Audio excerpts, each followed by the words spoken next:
오늘 우리에게 주시는 하나님 말씀을 함께 받겠는데요. 요한일서 1장 1절에서 4절까지를 저와 여러분이 한 절씩 말씀을 교독하여 받겠습니다. 1절 제가 먼저 읽습니다. 태초부터 있는 생명의 말씀에 관하여는 우리가 들은 바요 눈으로 본 바요 자세히 보고 우리의 손으로 만진 바라. 이 생명이 나타난 바 된지라.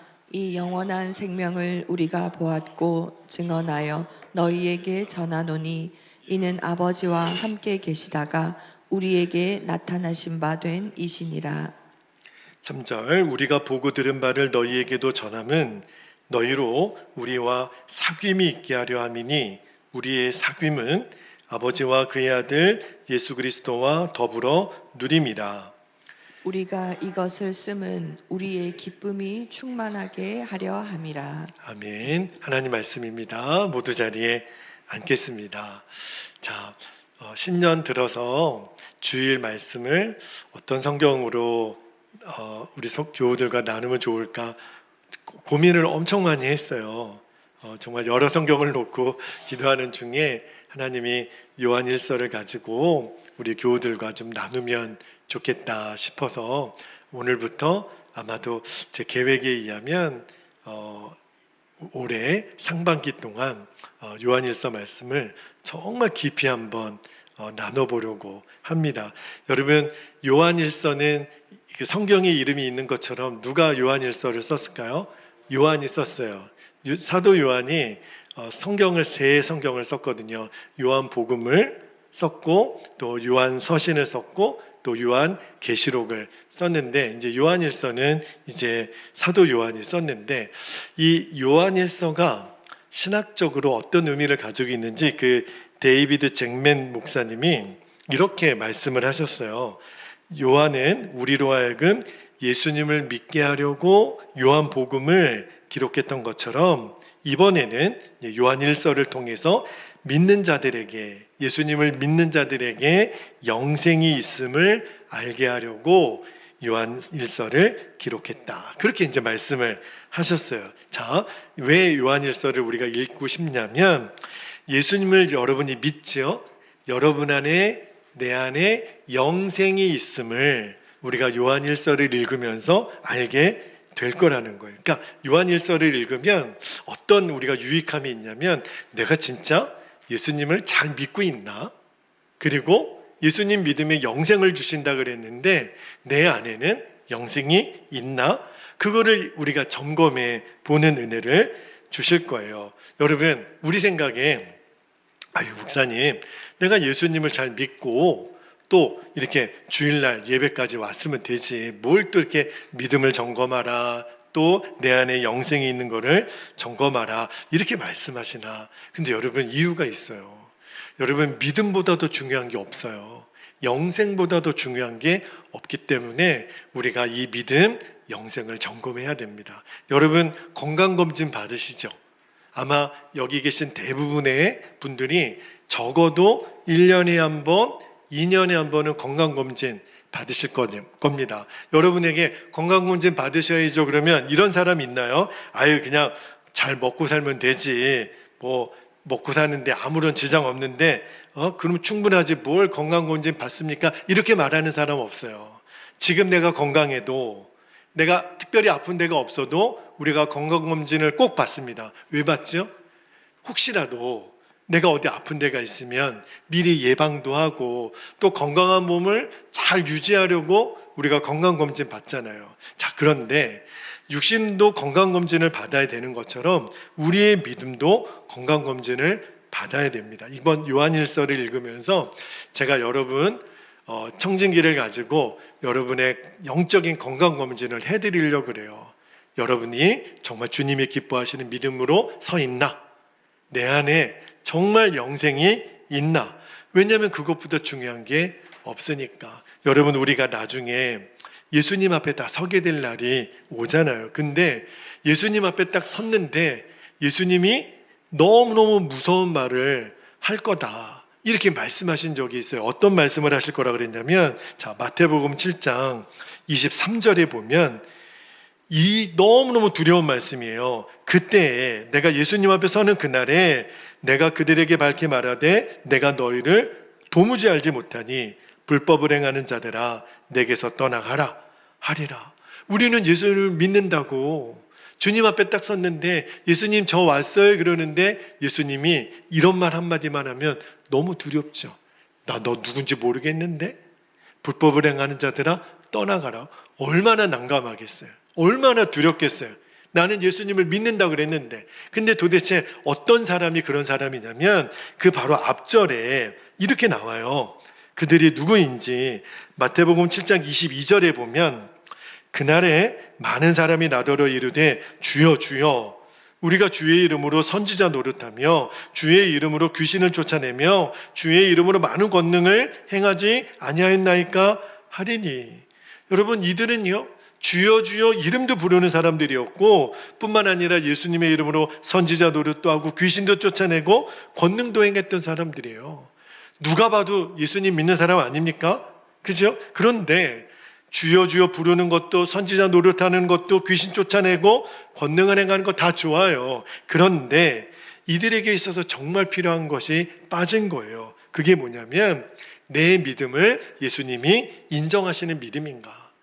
나는 주님 앞에 서게 되는 날 하나님의 나라에 들어갈 수 있는 영생이 있는가? 이거를 점검하지 않은 거예요. 그러니까 하나님의 심판대 앞에서 야 내가 너 도무지 모르겠는데 얼마나 두렵겠어요.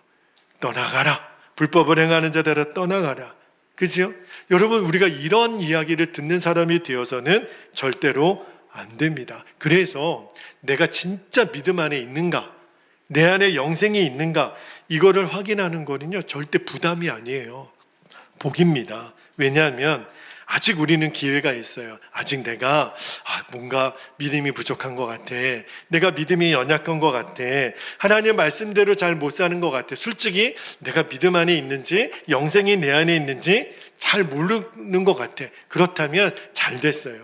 이번 요한일서를 읽으면서 여러분 안에 있는 믿음이 정확하게 드러나게 될 거예요. 혹시 내가 믿음을 좀 벗어났다면 다시 돌이키면 돼요. 다시 순종하면 돼요. 이게 중요한 거예요. 내 안에 문제가 발견되면 드러내고 고치면 되는 거죠. 여러분이 앞으로 요한일서 말씀을 듣다 보면 이거 내가 처음 듣는 말씀이네 이런 반응은 거의 안 하실 거예요. 왜냐하면 요한복음을 썼던 요한이 썼기 때문에 요한복음을 읽으신 분들이라면 요한일서도 굉장히 분위기가 비슷하고 굉장히 친숙하고 익숙한 말씀들이 많습니다. 그런데 여러분이 성경을 읽을 때 이제 조심하셔야 될 것 중에 하나가 뭐냐면 내가 알고 있는 말씀이 내가 그대로 살고 있는 것은 아니에요. 항상 기뻐하라. 여러분 항상 기뻐하십니까? 그 말씀을 알지만 그렇게 못 살아요. 쉬지 말고 기도하라. 그 말씀은 알지만 우리가 기도가 잘 안 돼요. 범사에 감사하라 알고는 있죠. 그런데 우리는 범사에 불평해요. 그러니까 말씀을 알고 있는 것과 말씀대로 사는 것은 엄연히 다른 거예요. 그러므로 여러분이 요한일서 말씀을 듣다가 이제 뭘 깨달아야 되냐면 내가 말씀을 알고 있는데 그대로 못 살았구나. 내가 말씀을 방치하고 외면하고 무시하고 살았구나 하는 것을 아셔야 돼요. 그러므로 여러분이 이제 요한일서 말씀을 읽어 나아갈 때 마음을 새롭게 하여 받게 되기를 바랍니다. 마음을 새롭게 한다는 게 무슨 말이냐면 말씀을 들었다면 보여주시는 대로 깨닫게 해주시는 대로 즉시 순종해 보는 거예요. 죄를 깨달았다면 죄를 버리고 그리고 뭔가 정리해야 될 것이 있으면 곧장 정리하고 순종해야 될 것이 있으면 곧장 순종하고 이게 새로운 마음으로 말씀을 받는 사람의 모습이에요. 그러면 여러분 살아납니다. 그러면 회복이 되고 주님이 우리를 통하여 역사하실 수 있는 거예요. 그리고 또 하나 여러분에게 한 가지만 더 부탁을 드리고 요한일서 말씀을 들어가겠는데 말씀으로 믿음을 점검할 때 그 말씀을 적용하는 것을 절대로 내 자신에게만 해야 됩니다. 말씀을 듣다가 이 말씀은 우리 부모님이 들으면 좋겠네. 우리 자녀들이 들으면 좋겠네. 저 성도님이 들으면 좋겠네. 다른 사람에게 말씀을 적용하려고 하지 말고 말씀을 들을 때 내 자신에게 여러분들이 적용하셔야 돼요. 꼭 그리하시기를. 예를 들어 나중에 말씀을 보겠지만 요한일서 3장 16절에 보면 이런 말씀이 있어요. 말씀을 볼게요. 자녀들아, 우리가 말과 혀로만 사랑하지 말고 행함과 진실함으로 하자. 이것도요, 다른 사람에게 먼저 적용하면 안 됩니다. 우리가 아내와 남편에게 여보, 목사님 오늘 설교하셨잖아. 사랑하라 그랬는데 당신 나 좀 사랑해봐. 이러면 안 돼요. 내가 말과 혀로만이 아니라 행함과 진실함으로 사랑하는 거는 내가 적용해야 되는 거예요. 여러분, 예수님 믿는 사람 치고 사랑을 말하지 않는 사람이 어디 있어요? 그런데도 왜 교회가 세상으로부터 욕을 먹죠? 우리가 사랑이 없기 때문에. 말과 혀로는 사랑을 하지만 우리는 늘 보여주는 모습이 자꾸 싸워요. 또 싸우고 화해도 안 해요. 왜냐하면 나는 옳고 그 사람은 틀리니까. 나는 의롭고 그 사람은 말씀대로 살지 않으니까. 여러분, 우리가 착각하는 것 중에 하나가 바로 이거예요. 나는 말씀대로 살고 있다고 생각해요. 나는 의롭다고 생각해요. 근데 나만 그렇게 생각하는 거예요. 주님이 보실 때는 안 그럴 수도 있는 거거든요. 그러므로 우리가 말씀을 들을 때 맞습니다, 주님. 이게 나의 문제입니다. 내가 고쳐야 될 겁니다. 말씀의 적용은 나에게 하는 겁니다. 여러분이 이제 요한일서 말씀을 듣는 동안 내 내면의 실체를 직면하게 될 거예요. 아, 내가 이런 모습이었구나. 그렇죠? 그때 여러분 숨거나 피하지 않게 되기를. 여러분, 의사가 우리를 수술할 때 우리가 의사 보고 나는 칼이 무서워서 칼 쓰지 마세요라고 말 안 해요. 완전히 의사에게 맡기죠. 왜냐하면 의사가 그 칼로 나를 죽이는 게 아니에요. 왜 칼을 쓰지요? 내 안에 있는 암덩어리를 끄집어내려고, 나쁜 부분을 다 잘라내려고 칼을 드는 거예요. 하나님이 이번 요한일서를 읽으면서 말씀의 칼을 들어 저와 여러분 안에 있는 모든 암덩어리들을 다 잘라내실 거예요. 다 뽑아내실 거예요. 할렐루야. 그러므로 두려워하지 마십시오. 우리의 의사 되신 주님이 다 우리를 잘 수술시켜 주셔서 우리의 가정, 우리 교회 여러분이 사랑과 믿음과 소망의 사람으로 주님이 세워주실 거예요. 시작은, 이 모든 것은 나로부터 시작되는 것을 꼭 명심하게 되기를 축복합니다. 자, 이제 요한일서 말씀으로 좀 들어가 볼게요. 요한일서가 언제 쓰여졌냐면 신약 성경이 27권으로 되어 있는데 거의 마지막 부분에 쓰여진 성경이 요한일서예요. 한 기원 후 한 90년에서 95년 사이에 기록됐다고 보는데, 근데 이때 시기가 특징이 있어요. 당시 이스라엘은 로마의 식민 지배를 받고 있었거든요. 근데 로마가 기독교를 엄청 박해했을 때 쓰여진 성경이 바로 이 요한 1서입니다. 여러분, 사도 요한을 포함해서 예수님의 모든 제자들은, 사도 요한은 이제 반모섬에서 이제 유배당해서 죽었으니까 그 외의 모든 제자들은 다 순교를 당했잖아요. 당시의 기독교인들에게 순교는요, 그렇게 특별한 일이 아니에요. 너무너무 공공연하게 일어났던 굉장히 무서운 시대를 살았던 시대에 쓰였던 성경이 이 요한일서인데, 그래서 베드로 사도가 나중에 그 초대교회 성도들에게 이렇게 말했죠. 베드로전서 4장 12절 13절에 보면 제가 말씀을 읽겠습니다. 사랑하는 자들아, 너희를 연단하려고 오는 불시험을 이상한 일 당하는 것 같이 이상히 여기지 말고, 13절에 오히려 너희가 그리스도의 고난에 참여하는 것으로 즐거워하라. 이는 그의 영광을 나타내실 때에 너희로 즐거워하고 기뻐하게 하려 함이라. 이게 바로 교회 주변의 외적인 그런 위험이었어요. 그런데 그때 또 하나의 위험이 있었습니다. 이제 교회 내적인 위험이 있었는데 어떤 어려움이 있었냐면 교회 안에 이단이 들어온 거예요. 지금도 한국 교회 안에 신천지나 하나님의 교회를 비롯한 악한 이단들이 우리 주변에 너무 많습니다. 그러므로 여러분들이 정말 영분별을 잘 하시고 어떤 이상한 사람이 도전이 오면 빨리 목회자에게 말씀을 해주셔야 되는데, 자, 당시에는 어떤 이단이 있었냐면 영지주의라고 하는 이단이 있었어요. 그러니까 이 영지주의는 어떤 이단이냐면 쉽게 말하면 이런 거예요.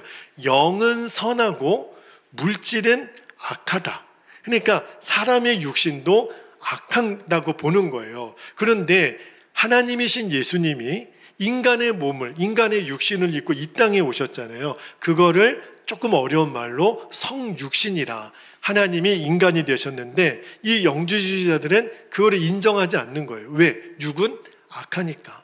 어떻게 악한 육체에 거룩하신 하나님이 올 수 있느냐, 그거를 부정하는 거예요. 그러니까 예수님의 성육신을 그들은 믿지 않는 겁니다. 그렇게 이제 주장을 하는 이단이 있었어요. 영지주의라고. 그러니까 이들은 막 육신을 막 가혹하게 취급합니다. 그래서 막 극단적인 금욕주의에 빠지기도 하고, 그리고 육신은 원래 악하니까 그냥 뭐 키세라세라 그러면서 마음대로 살아야 되는 쾌락주의로 빠지기도 했어요. 그러니까 굉장히 위험한 이단이죠. 그래서 요한사도가 이대로 둬서는 안 되겠다. 그래서 요한일서를 잘 읽다 보면 하나님이신 그분이 인간의 몸을 입고 이 땅에 오셨다라고 하는 성육신을 굉장히 강조합니다. 그리고 예수님을 믿고 살아가는 자들에게는 사랑이 있어야 된다라는 말씀을 굉장히 강조를 해요. 그러니까 요한일서에 두 가지 중요한 주제가 있습니다. 하나는 하나님이 인간의 몸을 입고 이 땅에 오셨다라고 하는 성육신을 포함한 진리에 대한 말씀, 그리고 그 진리를 아는 성도들은 반드시 사랑의 삶을 살아야 된다라는 진리와 사랑이 굉장히 강조가 돼 있어요. 그게 바로 십자가인 거죠.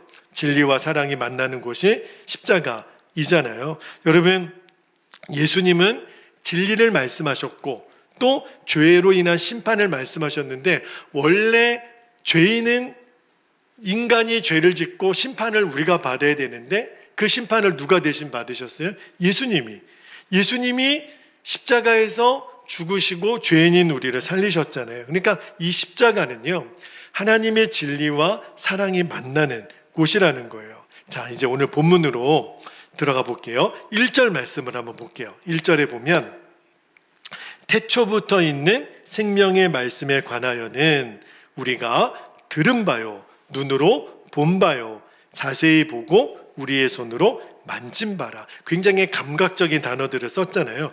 여기 1절에 있는 태초부터 있는 생명의 말씀은 누굴까요? 예수님이세요.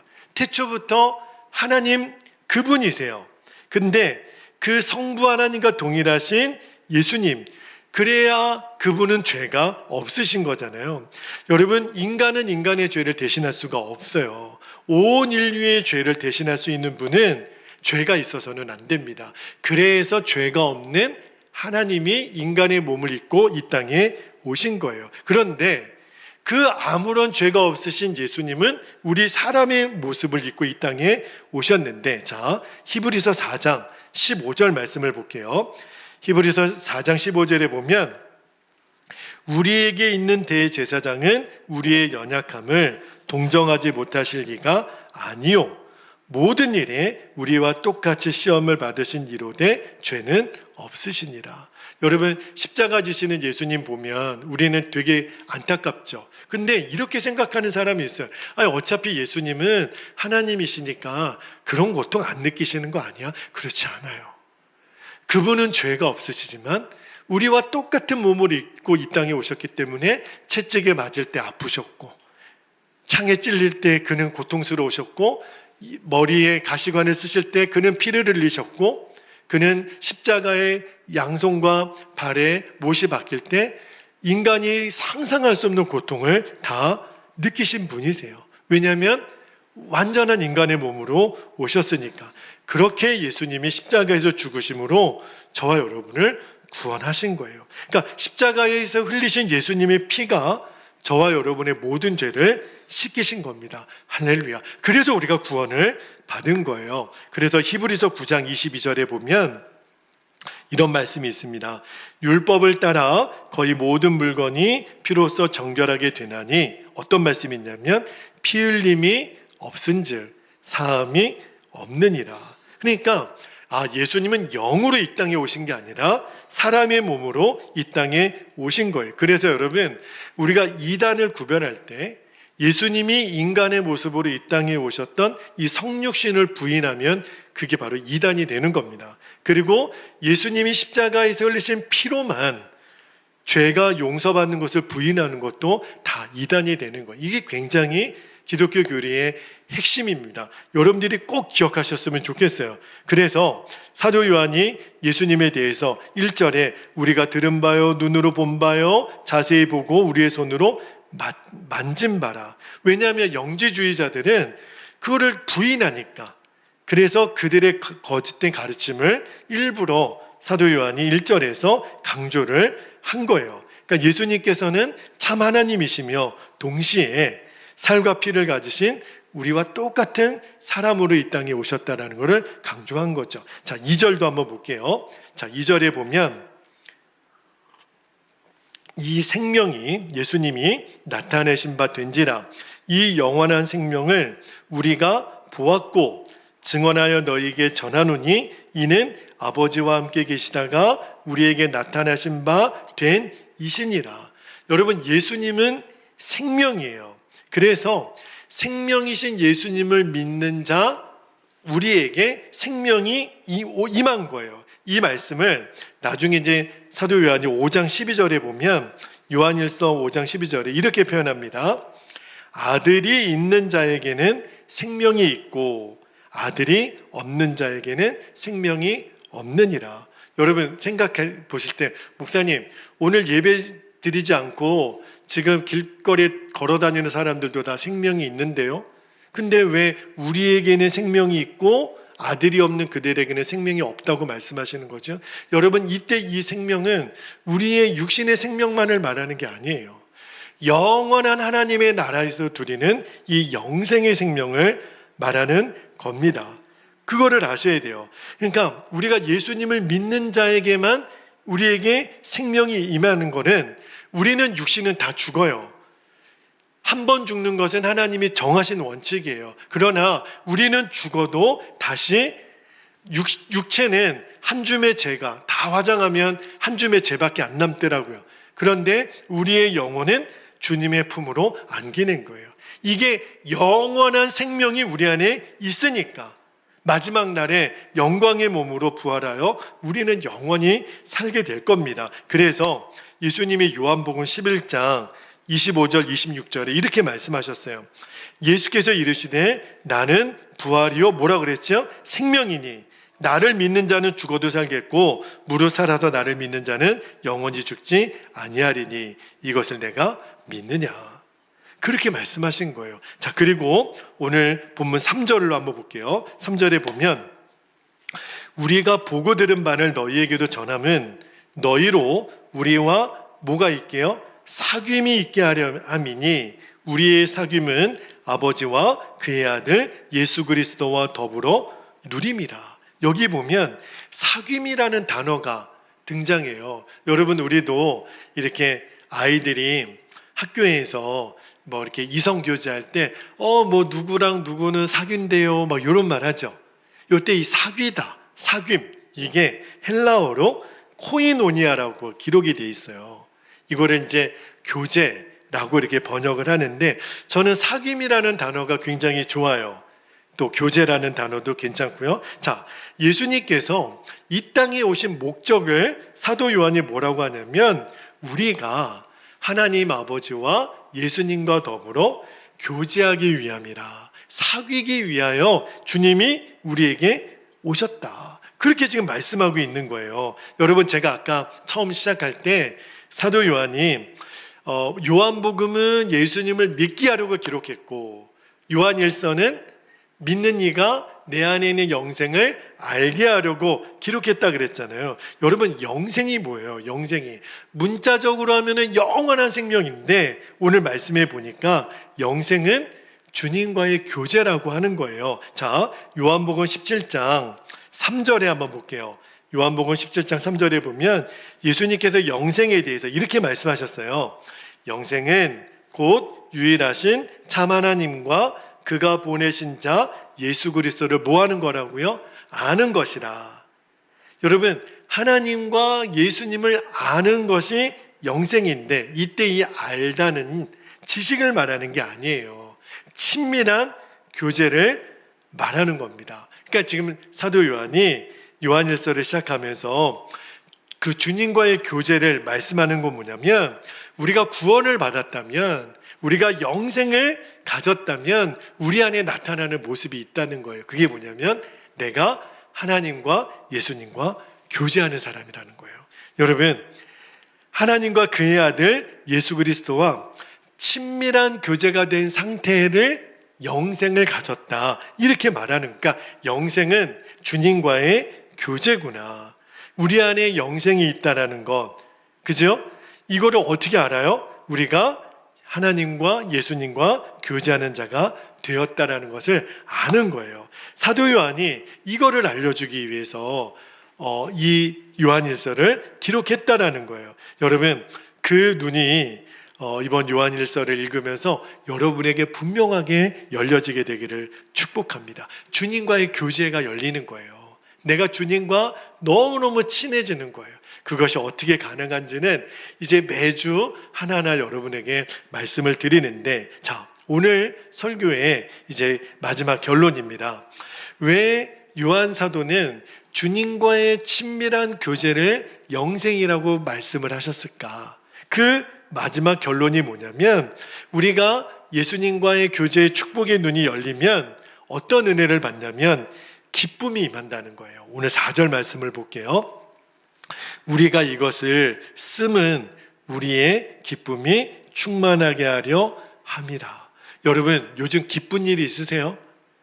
많은 사람에게 아유 목사님 요즘 저 기쁜 일 하나도 없어요. 몸도 아프고 사업도 잘 안 되고 뭐 일도 어렵고. 근데 여러분, 우리가 어떤 외부적인 조건에서 기쁨을 찾지 말고 여러분에게 진짜 기쁨의 근원을 좀 말씀드리고 싶은 게, 내가 예수님과의 교제의 눈이 열리면 주님이 내 안에 기쁨을 주신다고, 그래서 이 성경을 썼다라고 지금 사도 요한이 말을 하고 있는 거예요.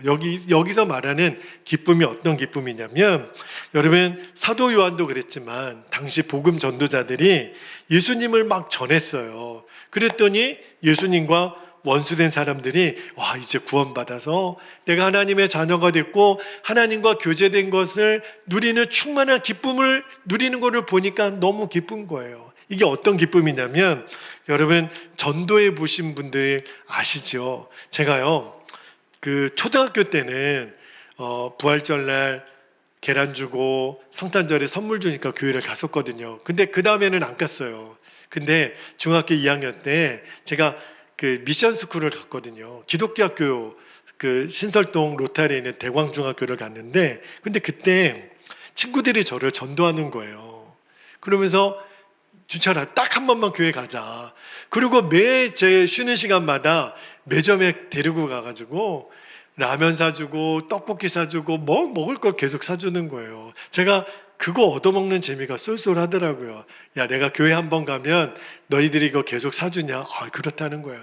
그거를 몇 주를 하는 거예요. 근데 나중에 제가 처음에는 친구들의 전도를 받아서 그렇게 이제 간 교회가 지금 선한목자 교회인 거예요. 제가 중학교 2학년 때 그 교회를 간 거거든요. 근데 제가 이제 교회에 가가지고 복음을 알고 예수님을 믿고 얼마나 감격스러웠는지, 이제는 친구들이 매점 가서 먹을 거 사주지 않아도 저는 제 발로 교회에 가게 되는 사람이 됐어요. 그리고 어느 순간에 학생회장도 되고, 그리고 나중에 이제 신학교도 가게 되고, 제가 막 은혜 받는 모습을 그 친구들이 보다가 저한테 그러더라고요. 준철아, 내가 너를 전도했는데 너가 나보다 더 큰 믿음을 갖게 된 것 같아서 내가 너무 기쁘다. 내가 밥을 안 먹어도 너가 은혜 받는 모습 보니까 내가 너무 기쁘다. 그 친구가 저한테 그렇게 얘기해 주더라고요. 여러분, 그 기쁨이 뭔지 아실까요? 내가 누군가에게 복음을 전했는데 그가 교회에 나와서 하나님 앞에 너무 깊은 예배를 드리고 하나님 앞에 너무 감격하고 정말 너무너무 기뻐하는 모습을 보는 그 기쁨, 지금 사도 요한이 그 기쁨을 말하는 거예요. 요한복음 15장 11절에 보면 예수님이 이렇게 말씀하십니다. 내가 이것을 너희에게 이름은 내 기쁨이, 예수님의 기쁨이 너희 안에 있어 너희 기쁨을 충만하게 하려 함이라.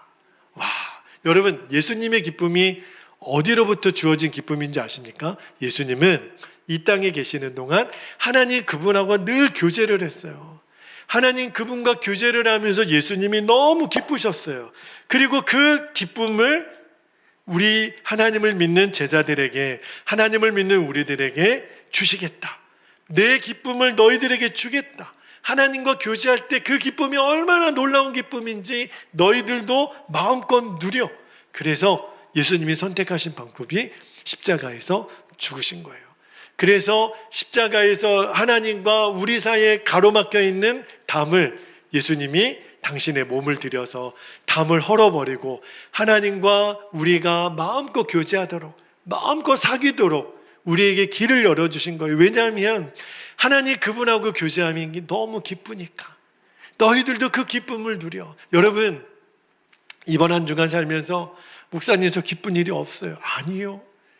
우리가 하나님을 알아가면 하나님 그분과 교제함의 기쁨이 얼마나 놀라운지, 여러분이 매일 석장식이지만 말씀을 읽어가면서 내가 오늘도 말씀을 읽었다고 아멘을 올려가는 게 여러분 이게 보통 일이 아닌 거예요.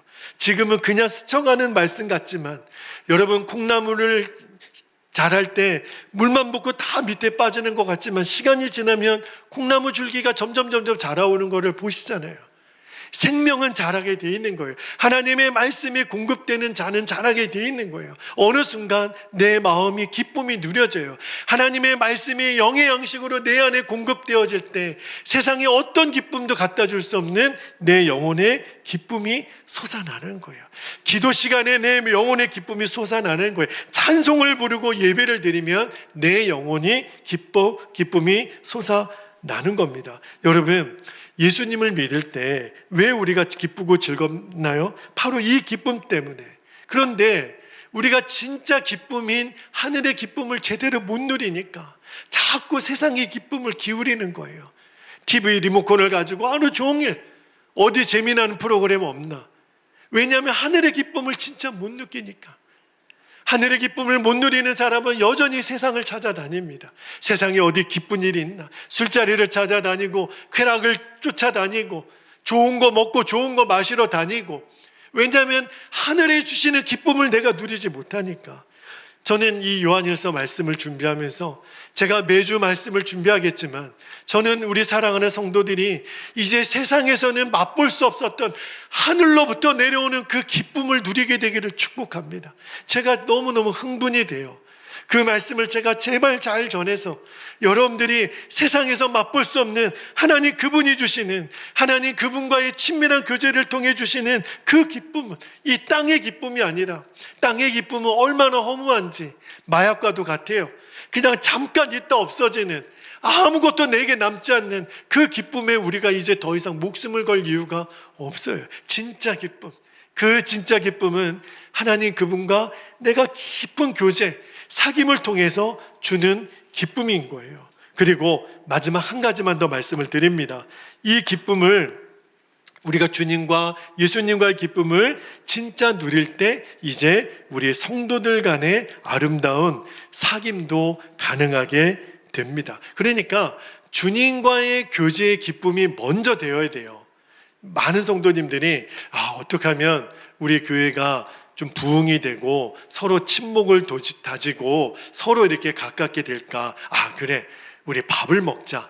우리 나가서 어디 뭐 꽃놀이도 가고 또 여행도 같이 가고 또 뭐 운동도 같이 하고 이러면 우리가 서로 사귀기 좋잖아요. 그래서 많은 교회들이 뭐 동호회도 하고 뭐 그런 클럽도 운영하고 이렇게 많이 하는데, 근데 좋아요. 그렇게 하는 거 저도 찬성입니다. 근데 뭐가 빠지면 안 되냐면 우리 각자가 주님과의 교제가 먼저 선행이 되어야 돼요. 만약에 주님과의 교제를 통해 주시는 기쁨을 사람들과의 교제를 통해서 누리려고 하면 결국은 시험에 들고 맙니다. 그래서 교회가 깨지는 거예요. 그러니까 순서가 정확해야 돼요. 내가 주님과의 교제를 누리는 것을 먼저 선행하는 겁니다. 그래서 여러분 보고 예배 자리, 기도의 자리, 말씀의 자리를 지키는 거예요. 그래야 내가 성도와의 교제에도 문제가 생기지 않습니다. 물론 성도들끼리 교제하는 거 기쁨을 누려야죠. 우리는 만나면 얼마나 좋아요. 저는 우리 성도님들이 동성끼리 제가 이렇게 안아주기를 권면합니다. 오늘 예배를 마치면 여러분 동성끼리는 꼭 허깅을 해주세요. 그리고 여러분 만날 때 막 박수치고 막 끌어안고 막 볼 비비고, 저는 그 모습이 너무너무 좋아요. 여러분 안에 정말 교제가 있고 사랑이 있고 서로 이렇게 너무 좋구나, 우리는 만나면 너무 기쁘구나, 그런 거를 누리는 거를 저는 너무 좋습니다. 그런데 문제는 그것이 주님과의 기쁨을 대신하려고 하면은 반드시 문제가 생긴다라는 거 꼭 여러분이 기억하셔야 돼요. 내가 주님과의 교제가 먼저, 그렇죠? 주님과의 교제를 통해서 누리는 기쁨이 늘 먼저라는 거, 그거를 여러분들이 꼭 기억하시고, 그리고 이제 우리가 성도들에게 함께 교제하면서 누리는 기쁨을 마음껏 누리면 됩니다. 자, 이제 말씀을 마무리하겠습니다. 오늘 여러분 다른 건 다 잊어도 예수님을 믿는 자에게는 영생이 있다. 근데 그 영생은 뭐냐면 하나님과 하나님의 아들이신 예수님과 내가 교제하는 거다. 그리고 그 교제를 통해서 주님은 나에게 기쁨을 주신다. 그래서 제가 여러분에게 도전하는 거예요. 여러분 안에 이 교제가 살아있기를. 그리고 이 교제를 통해서 여러분들이 기쁨을 누리면 그 사람의 믿음이 건강한 믿음이에요. 그러면 그 사람은 나중에 주님 앞에 서게 되는 날, 야, 내가 너 정말 모르겠는데, 그러지 않고, 너 맨날 나와 교제했잖아, 내가 너를 너무 잘 알아, 반갑다, 이렇게 얼굴을 보니까 주님이 그러실 거예요. 왜냐하면 맨날 교제했으니까. 그죠? 주님 앞에 서게 되는 날 말씀은 많이 들었습니다, 이러고 만나면 안 돼요. 주님, 제가 어제도 교제했고 오늘도 교제했고 내일도 교제했는데 주님, 나의 주님, 이렇게 얼굴을 맞대고 보니 제가 너무너무 좋습니다. 우리는 다 주님을 그렇게 만나게 될 거예요. 여러분, 이 기쁨을 누리시기를 축복합니다. 이제 매주 그러면 어떻게 하면 주님과의 그 교제의 기쁨을 누리는지, 이제 우리가 요한일서 말씀을 읽어가면서 여러분에게 한 주 한 주 말씀을 드릴 거예요. 여러분, 주님과의 사귐의 기쁨은 돈으로 사는 게 아니에요. 세상의 그 어떤 것으로도 못 사요. 오늘 그 기쁨을 여러분들이 다 누리시게 되기를 주님의 이름으로 축복합니다. 이제 우리 함께 기도하겠습니다. 두 가지 기도 제목을 붙잡고 기도할 때, 첫 번째 기도 제목은요, 예수님과의 친밀한 교제를 누림으로 내가 이제 영생을 누린 자라고 하는 증거를 삼으셔야 돼요. 우리는 세상 사람들처럼 지옥을 향해 가는 자들이 아니라 우리는 영원한 생명을 가진 자잖아요. 뭘 보고 알 수 있냐면 내가 지금 주님과 친밀한 교제를 누리고 있으면 알게 되는 거예요. 두 번째 기도 제목은 세상이 주는 기쁨에서는 결코 알 수 없는 주님과의 교제에서 주어지는 진짜 기쁨의 맛을 알게 하여 주십시오. 주님, 그래서 내가 춤을 추고 오늘 예배를 마치고 저 문을 나설 때 내가 환호성을 지르고 춤을 추는 그 기쁨을 저도 누리게 해주세요. 그 맛을 알게 해주시도록 주님이 여러분에게 그 은혜를 주실 줄로 믿습니다. 이 두 가지 기도 제목을 붙잡고 우리가 주님의 이름을 간절히 부르고 통성으로 기도하겠습니다. 주여